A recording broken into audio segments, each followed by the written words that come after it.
Okay, so CnD Live, baby. Chris Hayes, I'm Dylan Sacoscio, coming to you from sunny Los Angeles, 4th of July weekend. Today we're going to talk about, the title is kind of funny, but it works. It's called Clean Your Own House, and the reason we titled it that is after the conversation you can see how like cleaning your own house will, and warring, it's a metaphor as well as a physical thing. It's also an allegory, because when you've got your own house secure and tight, you don't have to worry about anybody else's house but your own. So that's where we're gonna go. Chris, you want to take it away? Yeah. So the main thing this deals with is correspondence between you, your surroundings, and your brain. Like maybe you might like every now and then I get on the couch for a little while too long, and I notice I've put a little wall up between myself and the rest of the world. I have like shoes here, end table here, computer over here, and then I have trouble escaping that. Well, you'll find that subconsciously you've placed a lot of things in your path, blocking your way in your home as well as in your mind. And if you start to clear these things out of your physical home, you also start to clear these things out of your mental home as well, and you find it easier to think, easier to realize what it is you want to do. You get rid of more obstacles between you and the problem, whatever it is. That way it's easier to see a solution, whatever it may be. And that's pretty much all about that. I mean, it's pretty simple, It's funny because when I was younger, I used to, for a little while, I gave myself like OCD because my mom was really into feng shui and all that stuff, and I was like, what the hell is this superstitious bullshit? And so I would reverse, like every time she'd move something, I'd remove it to piss her off, to like antagonize her. And now that I'm older and I can have a little bit more understanding about the nature of reality, and energy, because that's what it all goes back to, this vibration. And these things do have energy, and these things do have magnetism, and if you place something somewhere, you'll notice if it stays there, pretty soon other things will be collected around it and be attracted to it. But if you get rid of all that, you don't have a place for the dust to settle. And then it's easier to see the dust when it is around. And apparently, I'm not a scientific expert, but apparently since everything is energy and it's just vibrating at different frequencies, this is where the law of attraction tries to delve into, and it does delve into it, but you just have to be able to sift through the materialistic perspective that's always attached with these New Age books. But when you can cleanse your own house, this is why we started. Our first episode of doing this was parasite removal, cleansing your own house, because this is your real temple. This is your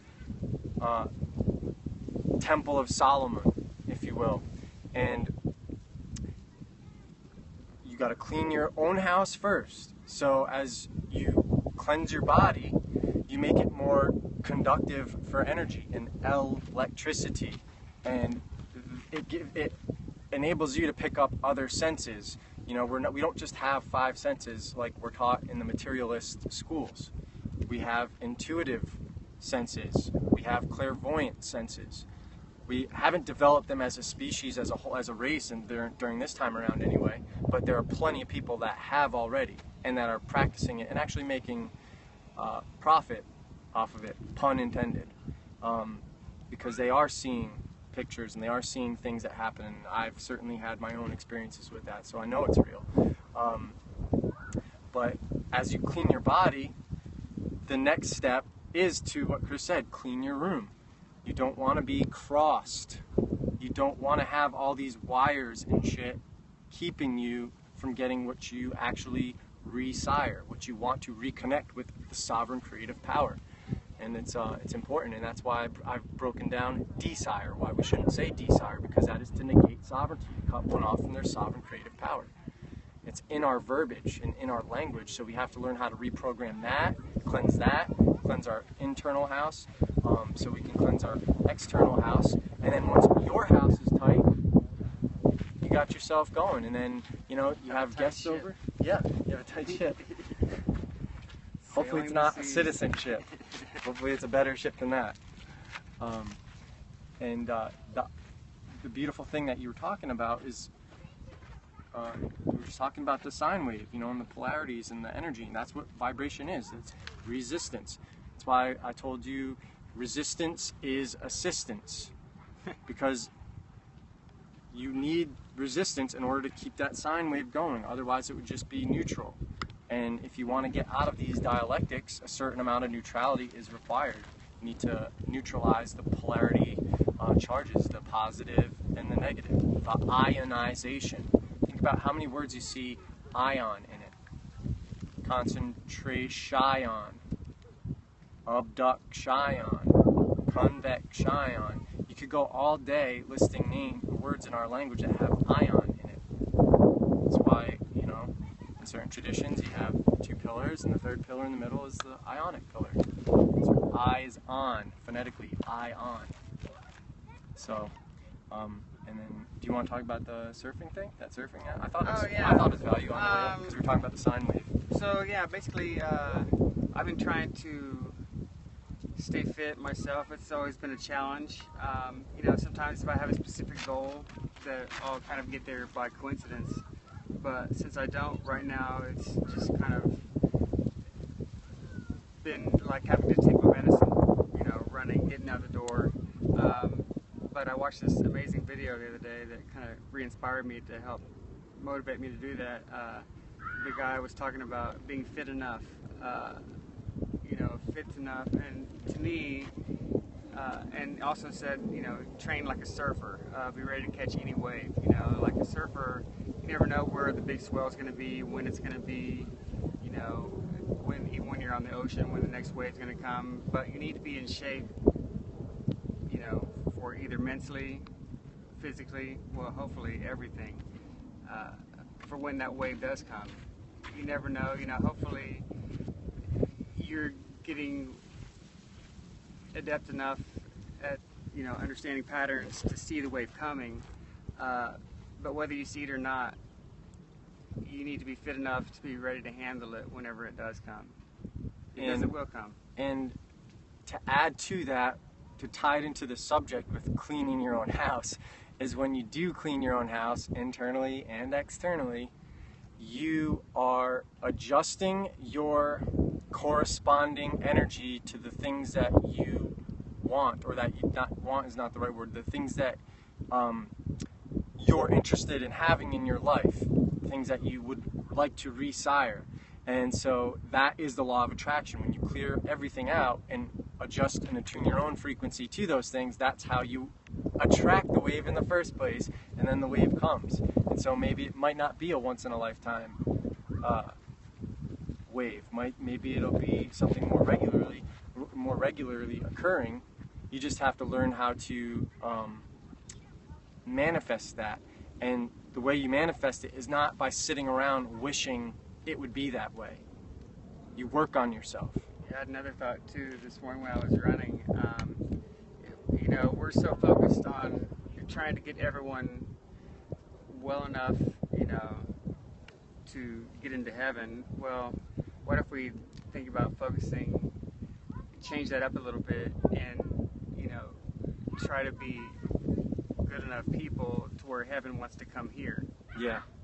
To where we attract heaven. Not necessarily that we're attracted to heaven, but we together, you know, we each raise our consciousness enough to pull heaven here. Yeah, that is the law of attraction. It's and you know, when you look at mentalism, everything that starts these energies, it's thought. Thought is it's what gets it going. Outside of, you know, whatever other, you know, mental or whatever other divine spark that might, cause the ripple. But thoughts are the first frequencies, because the thoughts are what lead to emotions. And then the way you feel, when corresponding that with the way you think, leads to your behavior. And so in order to take right behavior and get what you resire, your thoughts, your emotions, and then your actions have to be in unison.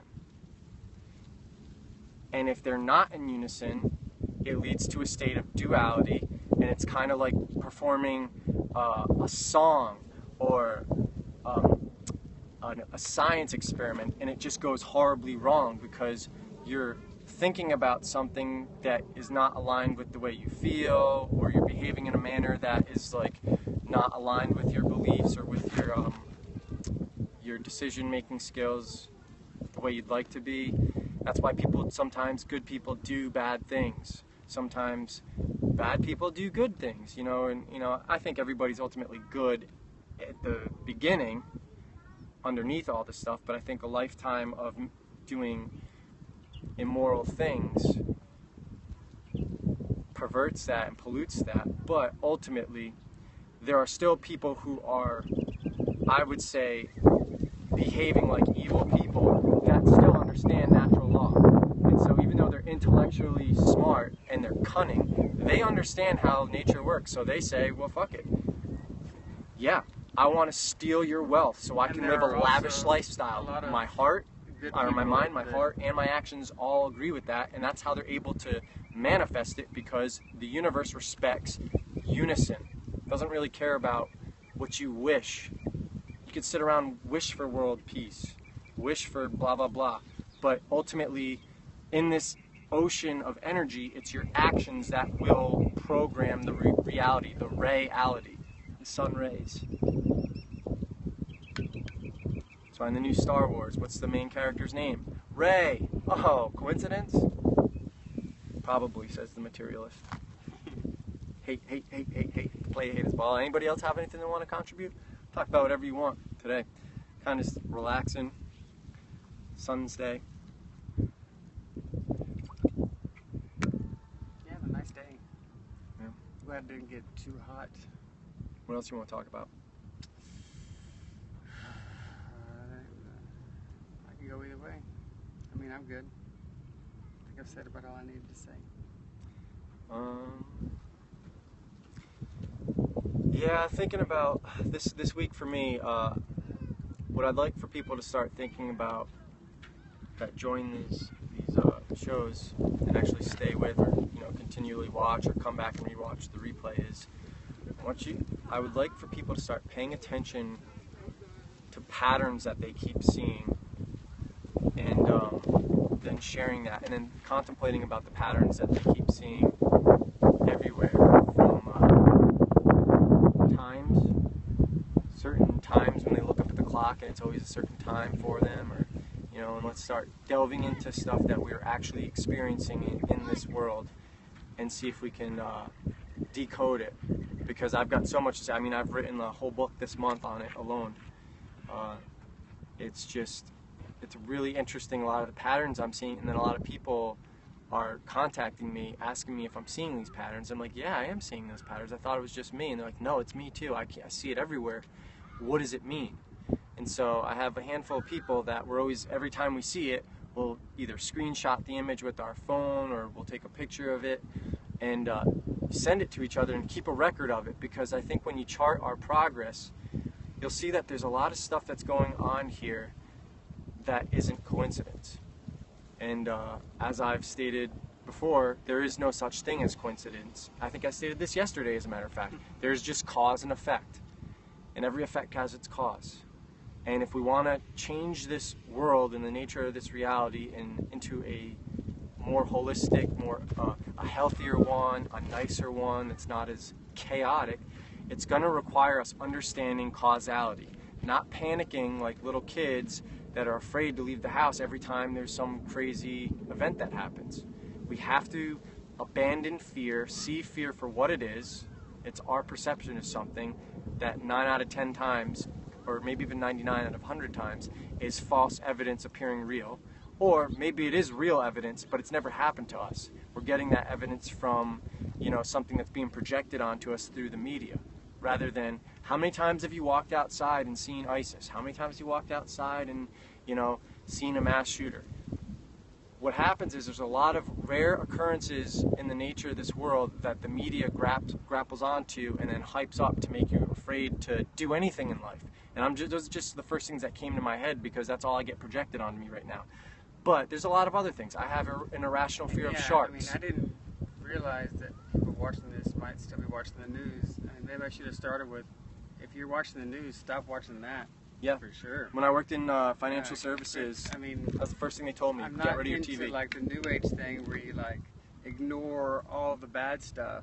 However, ignore all the bad lies for sure, and that's just fucking mass blaring. That's programming right there. Avoid that stuff for sure. And that, Josh, we probably should have talked about that in the first episode of cleanses, but that's the big one. I actually had a couple people, and I won't, I love them. I think they're beautiful souls, but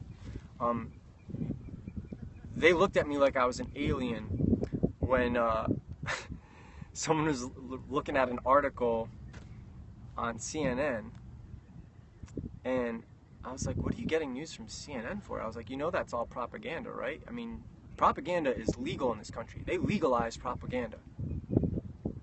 And if and they were like, what? They scoffed at me like, oh, come on. I'm like, they thought it was outrageous. I might as well have just touched down from Mars and said, hey, there's another, planet you can go live on if you want. They were thinking of me as I'm crazy.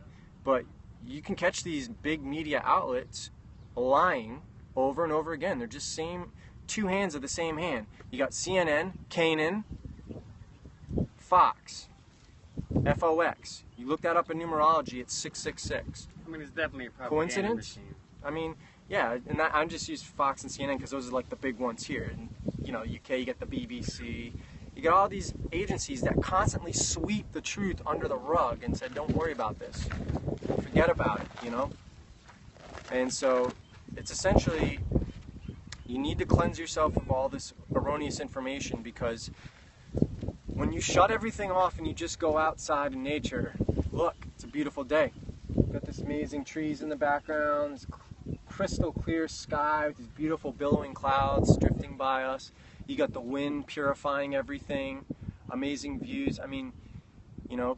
It's all beautiful. It's just, you have to be able to unplug yourself from the lies. This extension cord.